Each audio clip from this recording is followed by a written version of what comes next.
Okay, welcome back. We are back and better than ever, right after testing has been done. 3 days, 8 hours each, 24 hours total, plus whatever it took to absorb all the ancillary content right around testing, right? How are you doing, Shez? Oof, testing, testing, testing. Great fun. I tell you what, Ammar, it has been amazing to see some Formula One cars back on track. It has been a long, long winter, and man, they looked good. They look really good. They did. They really did. I cannot think of a better location than Bahrain, in part because you get to see what the daytime running is and then the nighttime, and all the liveries really come to look good, and they all look great. I mean, I've ranted against the car launches in the past, but this is the exact opposite, I feel, in terms of just seeing the cars on track. They're in somewhat race mode, right? Maybe not necessarily in full race mode, but they're actually doing some running that really matters. So it's been wonderful. I haven't been able to watch all of it. I do not have 24 hours worth of supply of Red Bull to go with it, unlike you, Shaz. So I don't know about that. How do you did you watch all of it? How did it go? It's Oh actually my about to say, God. Our sponsorship bid is out of the window now already. sorry, Red Bull. Too I, late, Red I, Bull. I can't be seen to have conflicting interests. Wow. Um, uh, yeah, it was just great. Yeah, as I say, after a really long winter, it was good to see some cars doing some competitive running. Well, not Yeah. competitive running, but certainly stuff for us to get our teeth sunk into, and there was a lot to sink our teeth into. So let's get on with it then, right? And I have at least one thought on how we can do this. We can sort of look at the cars that are front and center, right? I mean, we know who they are. There are cars that are sort of in the middle of the field or kind of sort of not there, and then there are cars that really don't look like they're going to make much of an impact, at least initially, right? And so, why don't we do this? What are your sort of your big takeaways to begin with from all of testing? Uh, Where did you I land? looked so the way I ingested testing this year was day to day because there were different things happening on all those days. And listen, for me, like at the end of the day, what I want to know is whether or not we're going to have a competitive season at the end of all of this. And just to give you a spoiler for what I think, I'm worried. I'm pretty worried that we're not going to have a very competitive season for the championship at least. But if we look at it day to day, day one was about the cars breaking cover, getting their shakedowns done, dialing in their setups a little bit. Day two was more about long runs and seeing how they could maintain pace across different stints, different tires, different running conditions. And day three was about performance testing, out and out one lap pace, which is what they need to be doing with now less than a week before the running of the 2024 Bahrain Grand Prix, which, if you haven't made yourself aware of just yet, it's going to be on Saturday next week. So don't set your alarm for the wrong day. Um, but day one was very interesting. There was some good stuff to see. Um, we did a whole series of videos about car launches and what we thought the cars were going to look at. And two cars in particular, I think, caught my eye. The first was the Red Bull, unsurprisingly. We all wanted to know what was going to be under that massive underbite, and whether or not there was actually space for Red Bull to perform the zero pod later in the season. And we got answers, at least partially, to both of those questions. What did you think when you saw that tiny little letterbox and then a tiny little vertical slit that Red Bull had on their car? That was the Yeah. that was the thing that we were most looking forward to seeing, and we saw it. What did you think? So it ended up sending me on this scurry of looking at, all the technicalities behind it, and how the cooling would happen and this and that. But really, I mean, to boil it down into all of this for dummies version, which I totally am, is that this is just amazing. I mean, I don't know if this will work in the long run or not. It does. We Red Bull has all the benefit of doubt, such that doubt might be, and Adrian Newey has no questions from us, right? So I don't know what the end result of this will really look like. It does seem pretty ominous in some ways, but the fact that if you take a step back, right, they managed to come back to the season and say, okay, we're not just going to sit back and do the same old thing and find maybe little improvements in the concept that we have to sort of go this radical direction. Oh, by the way, troll Mercedes along the way as well, right? And say, okay, look, we're going to make this even better and to come up with those innovations. I think I was surprised, but I was also surprised to see how other teams seem like they were surprised by it. Like, I don't know how they didn't anticipate it. Is that something they had not talked about? I get the whole idea of focusing on your own car. I really love the fact that Red Bull has brought this new element to it. And it does add a little bit of intrigue, right? Because 3 days of testing aside, you do have to kind of wait and see the first couple races to see if this actually works out, when you are going through an actual full race and everything that a typical weekend brings in. But my God, it looks great. It really does. Yeah, I mean, I actually think the car looks pretty ugly, man. Like I think that hunched up like turret look at the back. I thought You don't last like year's it? RB. I think in terms of pure aesthetics, I thought the RB19 looked much sweeter. It's just a much more balanced looking car. But I can't deny the fact that this is a really interesting F1 car. I look at this in a slightly different way. I think the concept for this car is not about the overbody, right? So everything that's happening on top of the car that you can see, the sort of revolution as we're talking about that's not what this is. The revolution has already happened. It happened in 2022 when Adrian Newey realized that this is not it is not purely an aero formula, it's a mechanical formula, and they've done the hard work already.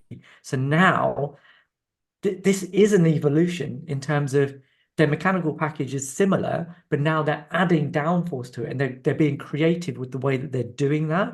And it just happens to be that they've got that the way that they're bringing that downforce to the car makes it look like they're being revolutionary when maybe they're not actually. I think it speaks to the fact that they've got a huge um, amount of spare capacity in their thinking, where everybody else is having to really just try and eat the basics out. My analogy to this is the rookie driver that has to concentrate so much on driving the car, working out the braking point, working out where they're going to accelerate, working out how to turn the steering wheel, where the gear changes are, the actual act of driving, so that they don't have the spare capacity to work out what's happening in the race or talk to their race engineer about how the tires are feeling. Whereas the experienced driver that is quick and knows how the car runs, the driving becomes second nature to them, and all they're thinking about is all of the other ancillary stuff, and they've got spare capacity to do that. That's where Red Bull are at the moment. They're not having to worry about whether or not the car is going to work or not, and having to troubleshoot the basics. They've got that. Now they're just adding performance and seeing how much they can get. And that's what you're seeing on top of the car. So the thing that I would be curious about is how would the RB20 perform against RB19 at its peak, right? And I think this is really a question of that, right? Red Bull are kind of competing against themselves, right? They're ghost of last year, if you will, right? That's what their benchmark is. And I'll be curious really to see how that works out, because if what the other teams are doing or have done at least up until this point is get to the RB19 and whatever else, right? In terms of performance, then where does that stack up to where RB20 is gone, right? I mean, so I Yeah. agree with you. Red Bull has done such a great job of taking care of the ground effect portion of it, right? That they seem to be able to do this. But I think, and this seems contrary to everything everyone has been saying, I think you do have to put a little bit of caution in seeing how all of that will stack up, right? And you also do have to kind of, look at what the other teams are doing. Does this end up being one of those things where, yes, on paper, the RB20 is more competitive and more faster and everything than better than the RB19?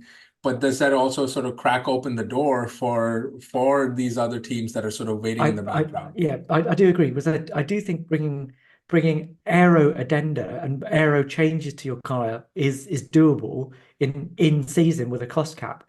What's more difficult is changing your entire mechanical layout. I mean, Mercedes and Ferrari were not able to do that for the entirety of 2023, Correct. and they've had to wait till the off season to do it now. Whereas bringing aero performance to the car, I think is much more doable. It's still not easy, but it's more doable. Um, just to talk about very quickly the inlets on the Red Bull. One of the things to remember about a Formula One car is that there are no moving parts to the cooling. They don't have a fan that can cool the the engine The and the engine. turbo and all those Mhm. things. So it relies on the air running through the car as the car is in forward motion. Right. That's the only way that you can cool the car. And that's why in hot races, you see that suddenly these cars have bigger openings for the side pods, bigger outlets further down to vent hot air.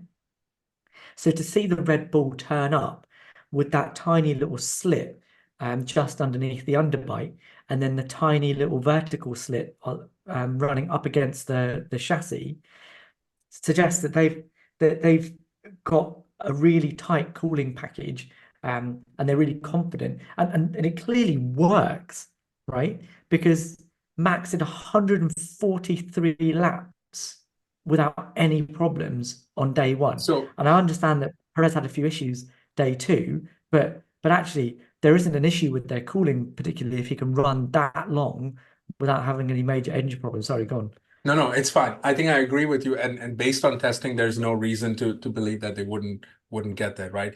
But I do think there are scenarios far more this year than last year where I think that concept can be tested.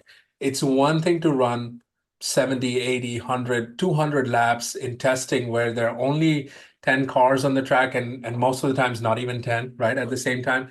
It's different when you get into a race and let's say now you're following another car. Let's say you have a bad qualifying. I know it's a leap of faith, right? A leap of assumptions there. But I do think, and this is why and this is not to say that it would all go to crap, right? It's not going to be it's all very relative and marginal. But I do think that it still needs to be seen how that works out in when you're in the midst of traffic or when you have those other things going on. I take your point, but Red Bull have designed their car as every team has for the past X number of years of Formula One. They design their car as if it's going to be at the front of the grid always. You know, they're not designing a car that needs to follow or needs to overtake. They're designing a car that just needs to sit in the front and run off into the distance. And in that regard, they've done a better job than everybody else Yeah. has. Uh, at least what it looks like. Oh. The other interesting thing that I saw, which I don't know if you noticed this as well, but on a lot of the feeds, there were two inlets sitting just underneath the halo, Halo. Yep. and there was a bit of intrigue about what those inlets were doing, and they clearly feed into those elephant trunks that sit um, above the side pods, and there's probably an outlet at the other end, and it looks like that it's going to feed the beam wing. So I do wonder if this is Adrian Newey bringing back a blown diffuser or a blown rear wing, um, in a way that he had Maybe done in 2012 or 2010 even. 2010. That'd be interesting. That was interesting indeed. I think that was probably the most eye-catching for me, right? Because that seemed like true innovation in a space that has not been done. But to be honest with you, I don't know if this is one of those things where, it's one truth and two lies, right? It's one of those things where, I mean, a lot of what Red Bull is really good at is playing the sportsmanship game too, right? Where they throw out a couple of these things, send the other teams in different directions, and is it meant to be a ploy to distract?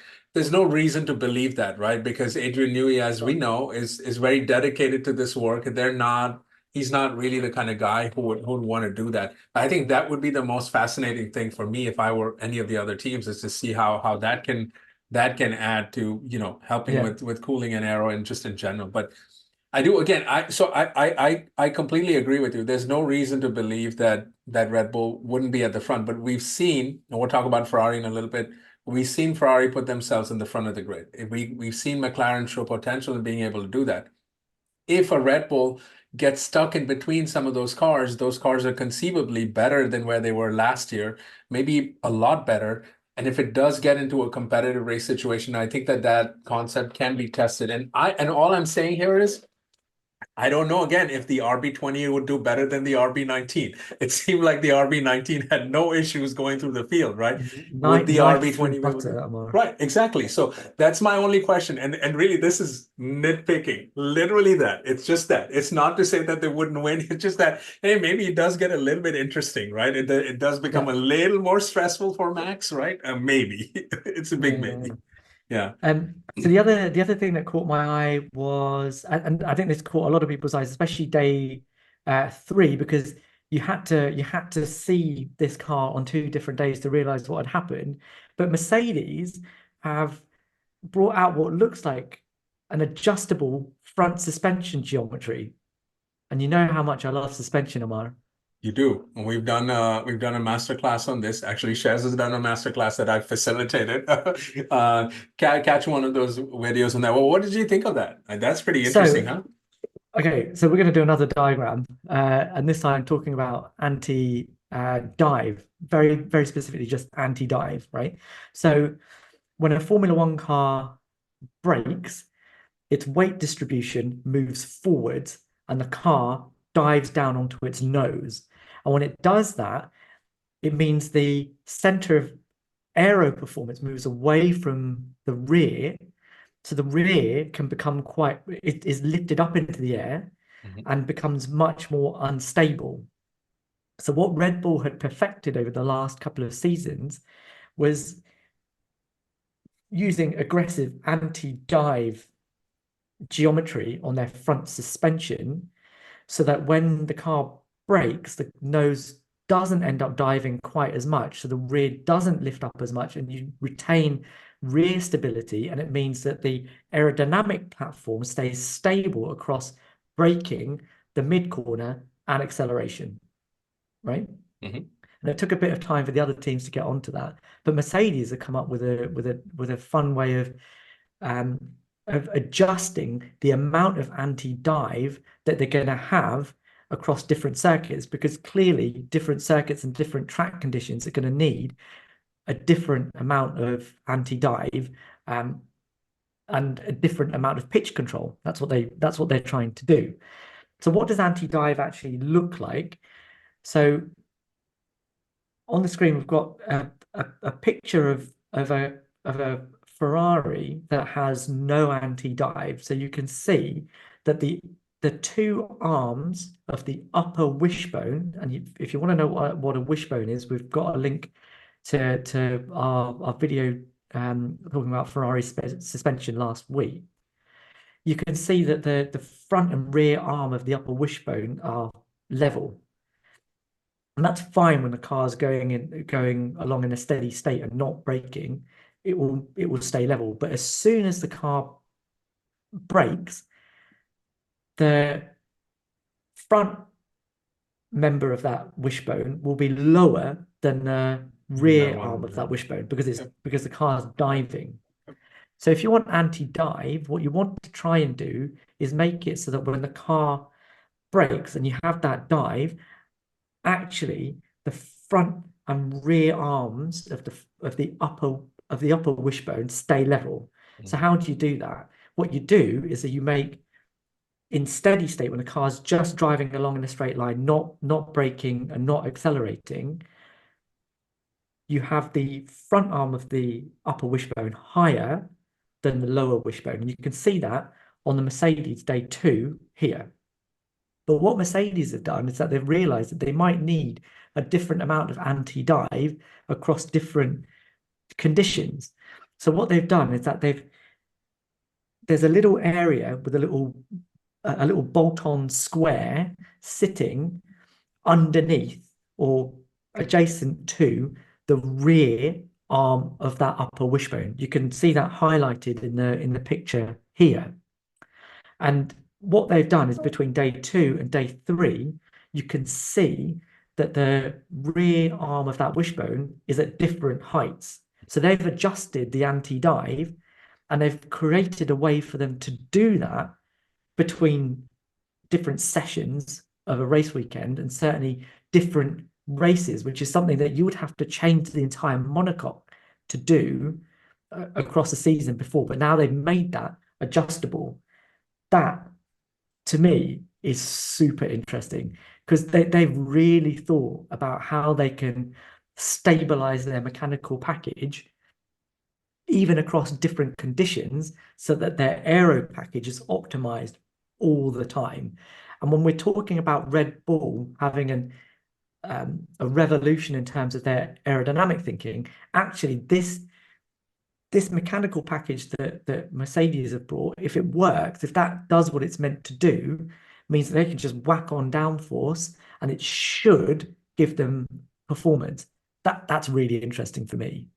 That is really interesting. That's intriguing. How do you believe that that compares to what Ferrari have done with we talked about in the past with their they're both push rod, pull rod kind of concept, right? How does that work? So the push rod and pull rod, I don't think, again, anybody that wants to correct me because I'm not a technical person. This is just sort of understanding little bits and pieces from what I've read. My understanding is that the track rod, so whether it's push rod or pull rod, doesn't really make a difference to the anti-dive or anti-squat properties of the car, other than in so much as where the track rod sits in relation to the members of the wishbone. The push rod pull rod argument is really just about what you value in terms of your packaging. The pull rod will put the rocker arm and the torsion damper in at the top of your chassis. That means that you have a bit more space low down to do what you want, either make the car slimmer Mhm. or put other gubbins in there.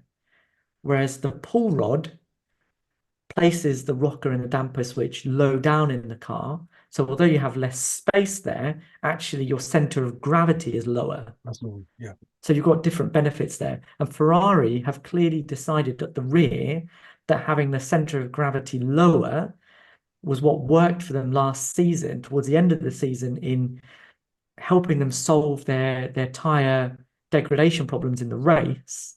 And they've built on that this season. And actually, if you look at day two, which was the next thing that I thought we could talk about when we were looking at long run pace, actually the Ferrari was noticeably better this season than it was last season. They seem to be able to maintain a good pace across a long run that was comparable to what even Red Bull were doing. Now, I know that there are big caveats, and we think that Red Bull may well either were massively sandbagging or there was an issue. And we know that Sergio Perez had a lot of issues from a technical point of view on day two. But Mark Hughes at the race put out a really interesting article where on roughly comparable fuel loads, as much as we know, and on roughly comparable tyre run programs using the C1, C2, and C3 tyres, which are what we're going to be using in Bahrain anyway. Actually, it looked like Sainz was a second a lap faster on average across a 57 lap race. Now, it's clear that that's not actually what's happening. The Ferrari is not a second per lap quicker over a race distance than the Red Bull, because that would mean that over a 57 lap race, the Ferrari would be a minute ahead by the end of the race. That's not going to happen. As much as Ammar, you would want that to happen. Hey, That's not I'm going to trying happen. trying to keep it all in. But it does suggest that Ferrari have got some handle on their long run pace. So that for me is interesting, and it coincides with some of the trackside views that you hear that actually the Ferrari was much more biddable, and Leclerc was able to chuck the car in, and it did what he wanted. It wasn't so much on a knife edge. So I think the problem they had last year was that they had a car that was fast over a lap, really fast over a lap, but you had to really, really put it on a knife edge. There was no leeway. And if you overstepped that mark at all, It's over. you were just in the wall. Mhm. And that's what happened to Leclerc in Miami and Zandvoort. and well, where else did he have a bit of Miami and a kick? Zandvoort come to mind, but Those yeah, those are the big it ones, feels weren't like they? there was a lot of couple, yeah. Vegas was another one, Vegas, wasn't it? yeah, Well, yeah. so um, so this season, you'd expect that with that little bit of a buffer, where the car still maintains pace but isn't quite on that knife edge, you might see that Leclerc's able to unleash a bit more of that prodigious performance that he has within him, and the car should be a bit more forgiving over the course of a race stint, but we'll see. So I think this is in that sense a very encouraging test for both Ferrari and Mercedes, right? Ferrari for all the reasons you just described, it does. And Fred Vasseur himself said that in terms of tire degradation, they seem, I think his quote was, "We're on another planet," which is short form for I think we can run a race without eating up our tires in 2 laps. Um, and I think that that bodes well, right? Because Ferrari could never really push their concept further and hence find out how good they could be, how fast they could be, and how competitive they could be because they were always dealing with the tire deg issue, and that seemed to hold them back. And they've still maintained a concept that is still very different than what Red Bull are doing. And I, for one, just stepping back from all of this, would love to see another concept that is just as competitive, if not more competitive than what Red Bull have put together. Because hidden within the Red Bull dominance here is not just the fact that Max has been dominant, but they put together a concept that seems to be the only way to do it. And I'd love to believe that with all of the talent, the might, the engineering, the sophistication, the technology that other teams employ, that there has to be more than one concept that Yeah, can be just yeah, as fast, right? And so in that yeah. regard, I'm actually glad that Ferrari just sort of stuck with it and tried to fix it. And maybe if this is the year that they can still further build that ahead, then 25 can really be a game changer in the last year of this set of regulations. I want to sort of go back to what you said with the Mercedes, which is equally fascinating, right? So they have generally come up with a car that is very different than what they've been doing for the last 2 years. So I think, of course, it's hard to predict where they're at today, but the things that they're putting together ultimately appear and have borne out to be a far more promising, far more effective, right? And so the adjustable suspension system would be really fascinating to see, and I'd love to see where that takes. So they brought in a concept that maybe even Red Bull didn't think of, maybe didn't need to think of, but they clearly did. So that would be a very interesting thing to see how that works out. It's also fascinating. I don't think we can completely rule out the fact that Lewis Hamilton's exit year is in the making too. So how does that really impact their development as they keep going further? Clearly, they'll remove him out of some of those conversations, and I think that while that is wise and prudent in the long run, I think in the short run that can affect them negatively, right? Because Lewis is such a genius and such a savant when it comes to all of this, right? That I think it'll be interesting to see how that goes. But really refreshing to see that they've brought in concepts that their drivers seem to like, and it just makes sense overall, right? Even with the eye test itself. So it's pretty Yeah, it fascinating. doesn't seem like a shot in the dark like the zero Doesn't. pods The zero pods seemed, were right? were Like, clearly that. yeah, I want to also talk about McLaren, right? Because they seem to be a team of intrigue, and we did a breakdown on them. And one of the things that our takeaway was in doing that car launch breakdown was, what are they hiding? And to a great extent, it still feels like I haven't quite seen exactly what the McLaren will look like. They seem to have this confidence in them that they clearly didn't have last year at testing. And of course, it's not an apples to apples comparison, but just overall posture, right, of where they're at, where they were last season. How do you sort of read what testing has been for them, and where do you think they're going? they're definitely behaving much more like a team that belongs further up the grid. Their team principal is certainly being a much more bullish character, and playing the politics much more, which I don't think you're going to do. This comes back to that spare capacity thing. If you're just trying to add performance to your car and bring yourself back to the position that you think you should be in, all your energy is going to be concentrated on that. You don't have any energy to place on playing the politics and all of the rest of it. And they seem to be able to do that a bit more. So that's encouraging for me. They also were one of only two teams that had that underbite side pod arrangement, although McLaren's inlet was much bigger than the Red Bull, so perhaps their cooling solution isn't quite as advanced as Red Bulls or sophisticated as theirs.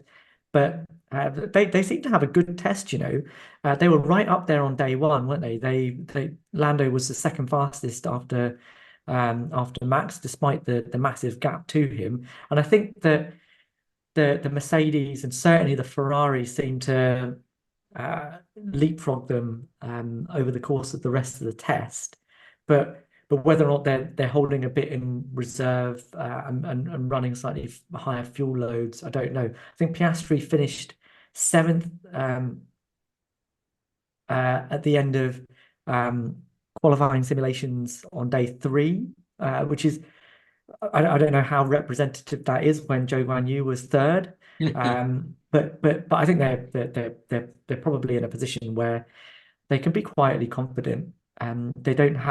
They have the infrastructure back home. They've got the hardware in place, and they're running the program that they want to run, rather than being hamstrung by something that a previous generation, a previous structure had put in place. So I think everything coming from those is positive. Where that translates to, because all of the other teams already have that, right? They already have a structure that they're happy with. They have hardware that they're happy with. So McLaren are coming late to that party. So what they're doing is just par for the course for a team that's up the front. So I think they're going to be in that upfront pack. I just don't know where they sit within that yet. And I Yeah, guess we'll find out next week. we will find out next week. And I think one of the things that is also uniquely distinguishing about McLaren this year is the fact that they have a driver lineup that's set up. They don't have to really worry about that. And yes, while we are looking at the technicalities of the car and everything, that's totally right. But they're not going to be any of amongst the teams, at least not that we know of, that'll have to worry about a driver pairing in 25, at least not the way it stands right now. Nobody knows what can happen, but in all of the front runners, right, and even including Aston Martin, right, there are a lot of questions there, and they are the one team that does not. So then it again goes back to giving that extra mental space to focus on the track, off the track politics, all of those other things that they can be at a position where they can attack, not really defend from. So they're not crouching, so to speak, right? And they're kind of out there. So I think McLaren have a great potential ahead of them this year, and it's going to be fascinating to see. So Ammar, with all of that said, what's your prediction for the Bahrain Grand Prix podium? Oh goodness, this is a tough podium to think about. I don't know. Look, so let's make one thing clear: Max winner, right? Like that seems like an easy one. Even if I'm wrong, it feels like a good kind of one to have. I think for this first race, I think Leclerc will be second, and then Lando will be third. Really do. What Ooh, about you? okay. I think it's going to be Max winner. I think Leclerc second, and I'm going to say Lewis third. Wow,